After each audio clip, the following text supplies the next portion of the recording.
I promise I'm not like an overconsumption junkie or something.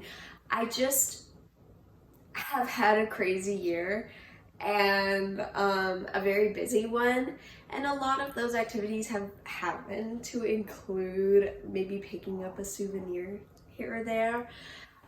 So I figured I would share my September because my September has been just insane and crazy busy, and I love that. I love being busy. So I figured I'd just share. I'm gonna start start in the beginning and like go through chronologically. And I'm actually gonna start with something that I think came in August. I got an order from Discogs. So I got one vinyl in this order. It's not a giant order by any means. I got one vinyl, Stomach Aches by Franco Euro. It's beautiful.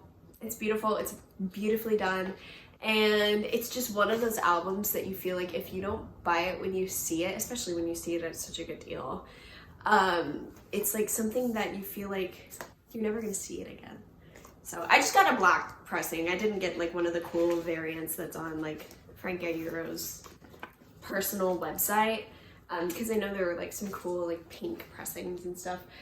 I just got black because I don't really care for the colored ones. I never believed that there was a difference until like a few years ago for the 20th anniversary of Fallen by Evanescence. They did like a silver pressing. The quality, the sound quality of that was just abysmal, and it made me just never want to buy a fun pressing again. I think I have some because I like stumble across them, but for the most part, I just don't buy them. And then I got 4 CDs as well in that order. I definitely listen to CDs more than vinyl because it's just more convenient. And also because my son is obsessed with music. I'm sure you can understand why. And this is his favorite album ever. And he's just a little sprout. He shouldn't be able to just recognize that this is the album that it is, but he will go over to the shelf and pull it out himself and open it and take the CD out. So it's not in here. It is in his CD player. It's not like, you know, floating out into the abyss. It's just in his CD player because he listens to it every day. Because Circles is his favorite song since he was born. Next up, I got a copy of Fontanelle because I did not have one. With like 90s music. I know Babes in Toyland is not like an underground band by any means, but with like older stuff that isn't like Nirvana or something, I just get nervous that one day it will disappear, you know? Like I what if it's not on streaming anymore? What if I can't find it on YouTube and it just disappears? So I need a physical copy, right? Because that's how I felt when they remastered Frenching the Bully. I thought that it was gone. They like took it off for like a day and I thought that it was gone, and It All Dies Anyway is like my favorite song. So I had to get a physical copy. It did take me a minute because they put it back on streaming, so I was like, okay, I guess I don't need to rush, but that makes me feel like they can take it off. There was also a day they took off Laugh Tracks by Knocked Loose. Why? I don't know, because it wasn't remastered. Scared me though. Didn't buy that album though on this order. And then I just got The Sound of the Smiths. I don't know why, because I have Louder Than Bombs and The Queen is Dead, and there's not much on this album that isn't on those two. But there are a few things. So I figured I would just grab it. My cat just made a sound and it scared me.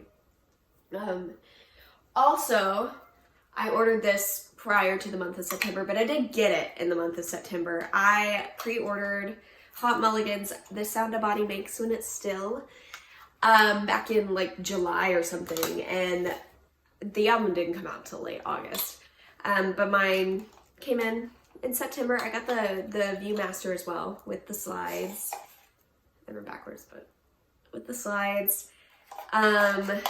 It's super cute. I have looked at the slides, just not in a minute, so I don't remember what's on them. But it's really fun. It's a really cool, like, collector's item. Like, I feel like I got a piece of Hot Mulligan history with that. And then I'm gonna go through a few thrift finds, and then we'll get into the good stuff, the juicy stuff, the shows. I didn't go thrifting much this month though, so there's nothing like absurd in here. It's not a lot. But I found the skirt for $1.25, which definitely feels like it was mismarked, but I mean, they have to tear the tag off. I got it at a local consignment shop. They have to tear the tag off. So she saw the price, and she could have told me that it was mismarked, and she didn't. But it is vintage, and it looks like something that Dion would wear in Clueless, and I love that. And I feel like it'll be really easy for me to style. Like, this just feels like something I would have already owned.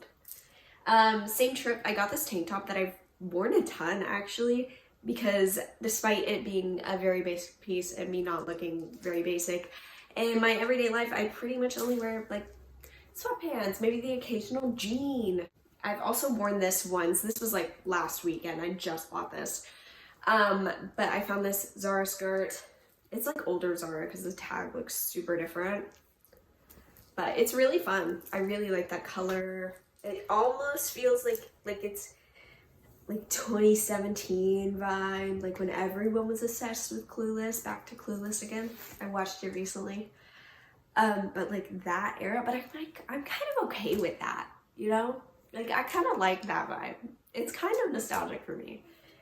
And then I also got this Royal Bones top. I wasn't necessarily going to get it. I was just like trying it on, but it happens to be like super flattering. So I got it, and it's got the little like lace up detail on the sleeve.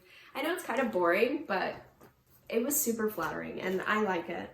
So, and then to make up for the last couple boring tops, I got a suit. I could see myself wearing the hell out of this. Here are the pants. They are missing a button at the waist, but like that's nothing I can't fix if I decide to, because like you can see it still has a button. It still works. But it fit me phenomenally. So I felt like it was kind of meant to be. And then also this jacket, as someone who does a lot of like going out and doing things, I am usually shopping for like really unique items, like party clothes. And this jacket, it's screaming party. It's screaming pair me with sequin mini shorts, because that's what I want to be. That was like the coolest find. There was another top that I really wanted on that same thrift trip, but it had blood spots on it, so I didn't get it. Yeah, let's get into the shows. So starting on the 5th, I just moved into like an era of shows. There were just so many things going on. There were things that I skipped. But on the 5th, I saw a crazy lineup.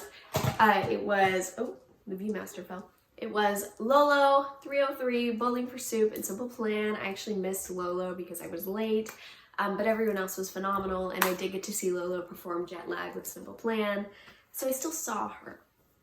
I only got a little bit of merch. Honestly, I was not in love with the tour shirts.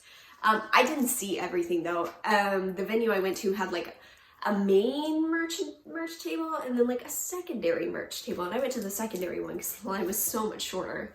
So I got the Denton koozie. I have an emotional attachment to Denton, and it looks like a soup can. I don't care that I will never use it because it was pretty cheap. Like, Bowling for Soup is not known for making their merch crazy expensive, although they could, and people will probably still buy it. I'm not saying they should not. Everyone should make their merch cheaper, but this was not very expensive. And then I also got Simple Plan button pack. I don't love all these designs, but I do also have an emotional attachment to Simple Plan, given that it was one of my favorite bands when I was like very little, like pre-kindergarten. I was really into like Simple Plan, Good Charlotte. I went through an Evanescence phase. I was born emo. I like came out emo. So I had to get a couple Simple Plan things just for the nostalgia of it all. I think that's probably why a lot of people even went. And then I have the tote bag as well, because I collect totes. Not every band has a tote, but when you find one, you gotta get one. I'm usually the stuff holder. 2 days later, I went to the Hobby Center for Performing Arts. My sister and I are ex-theater kids and also regular theater attendees. So we dragged my concert wife, who does not go to the theater very often, to see American Psycho. It was great. It was so good. I'll throw up a few pictures of like how they decorated the lobby because it was awesome. They made it look like a video store.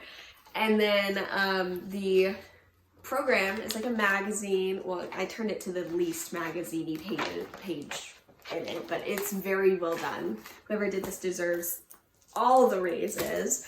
Everyone performed phenomenally. It was a really great production. The set design was beautiful. The lighting was beautiful. Everything was just great. It was a great experience seeing American Psycho. And then 4 days after that, I went to see Calvin Louise and Sixth Sense.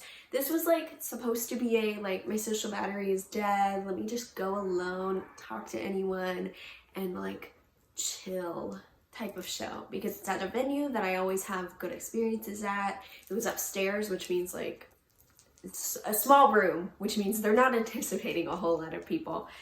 And I thought like, oh, I'm not gonna talk to anyone. I'm not expecting to meet the bands, nothing.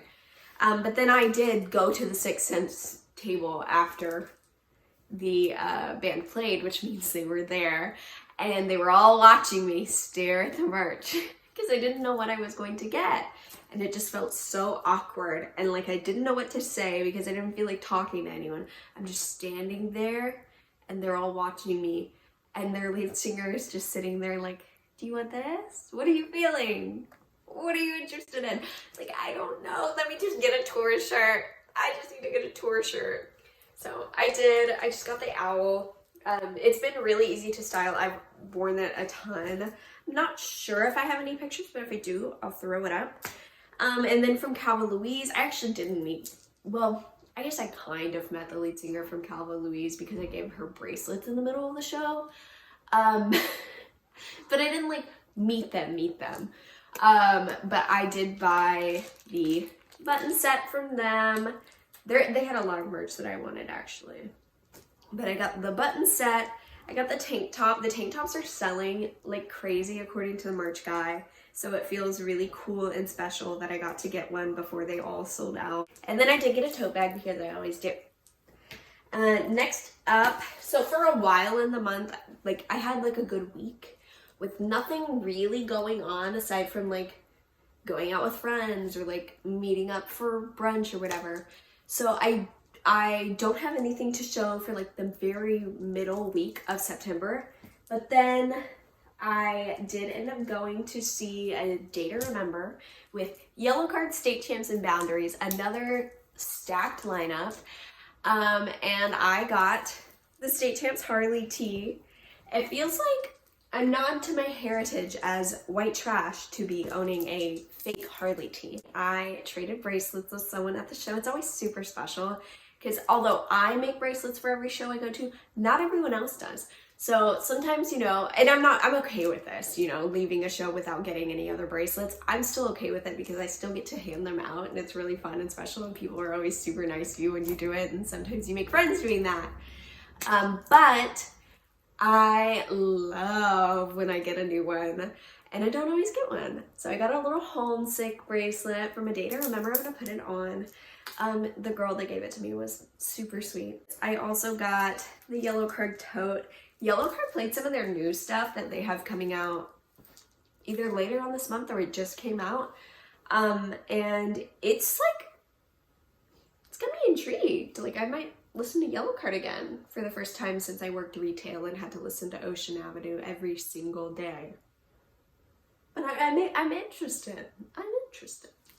And then from A Day to Remember, I got the sticker pack, which is super cute. I haven't opened it up yet because I don't know what I'm going to do with all these stickers that I accumulate. I want to do like something special with them, but I don't want to put them on something that like could get ruined, you know? Oh, and pulling them out is kind of hard. Oh, there's one that you can't even see from the outside. Cute. Wow. I'm excited. And then I also got the All My Friends shirt. That one was like the only one that really called out to me. They had a couple cool designs, But I've seen this sentiment echoed where like a Day to Remember just recycles old designs, which I'm kind of okay with. I want them to recycle that Have Faith in Me design that had like the sketched hands that were pinky promising, and it said, I said I'd never let you go and I never did. I used to have that shirt and for some reason I got rid of it. I would love to find it again. But I got the All My Friends shirt this time around because they didn't recycle the Have Faith in Me shirt. It's got a shot from the music video on the front. And then I really like the layout of the back, but like, why is this the lyric we chose? It just feels so frat boy. And I've worn this shirt a ton because I love a good comfort color shirt. I wear my comfort color shirts more than probably anything else. And then lastly for the month, I went to see Bring Me with Motionless in White, and I'm blanking on the first band's name because I think it was The Plot in You. I missed their set. I'm so bad at showing up to shows on time. Sometimes I'm early. A Day to Remember, I was early for that one. I don't know why. Yeah, I was late to this one too. So I missed the first opener. But yeah, I did also see Motionless in White with them, and of course Bring Me, and I have an emotional connection to Motionless in White itself, as someone who dated a guy who told me that I should listen to the music I like because it was embarrassing if someone else heard what I was listening to.